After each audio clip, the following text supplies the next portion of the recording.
A ballet company southwest of the city is celebrating Hispanic Heritage Month with dancers rooted in the celebration of Hispanic culture while also bringing attention to mental health. Arts correspondent Angel Ito introduces us to Ballet 5-8. For the last 11 years, professional dancers with Ballet 5-8 in Orland Park have utilized the practice to not only express their passion, but to tell stories to a community lacking substantial art resources.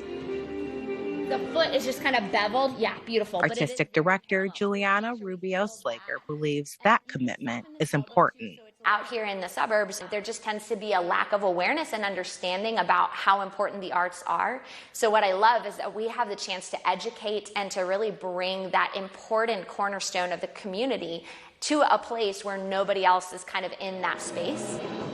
They're currently using their work to educate their peers on a difference of identities with a Hispanic Heritage Month showcase.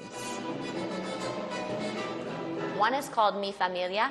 I wanted to create something that would show people the real heart of Mexican immigrants. And the music is incredible. It's by Arturo Márquez. And it's this beautiful piece of music that kind of captures the highs and the lows of family life. And so the ballet is all about the joy of family. It's all about supporting one another and loving one another and living in community. So my hope is that it helps people to kind of walk a mile in somebody else's shoes. Miranda Rubio has been dancing professionally with the company for the past 3 years. Being of Hispanic heritage and white passing, Rubio says she's utilized her positionality to ensure that her primarily white colleagues feel comfortable dancing outside of their comfort zones. When we were staging Mi Familia initially, when I would use a Spanish term to refer to a flamenco step, they would then kind of re-say it, but in English or in another dance terminology that's similar. So we actually had a rehearsal, and Miss Julianna set aside time at the beginning of that for me to be able to speak to the whole company and teach them, okay, here's how you say golpe, here's what a planta is, here's a tacón, and like kind of speak through what flamenco is, give them a little introduction to it. You know, ballet is all in French.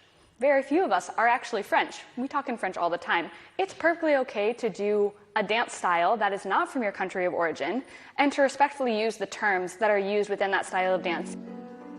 Among these conversations of cultural awareness will also come stories addressing mental health issues. Dia de los Vivos. So it's a play on Dia de los Muertos. But Dia de los Vivos means Day of the Living. And so this ballet actually is from my own journey with clinical depression. That's something that I've struggled with on and off for about 10 years.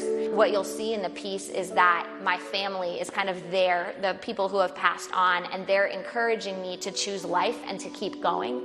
And they're reminding me of the beauty of life and that though it does get difficult, my job is to carry on because of all the people who have come before me. So that's so important for artistic directors, is to be honest about where they've been in that journey so that their dancers and then their students see that and go, oh, if I'm struggling, I can get help. Like, I want to see people decrease that stigma and really understand how vital it is that we take care of our mental health and that we strip back, I think, some of the expectation that artists are just perfect all the time. Whether it be educating non-diverse communities, mental health, or just telling a story on the importance of family, Ballet 5-8 hopes audiences leave with a sense of understanding. Looking past our differences and looking to what makes us the same brings us together far quicker than anything else will. For Chicago Tonight, I'm Angel Ito.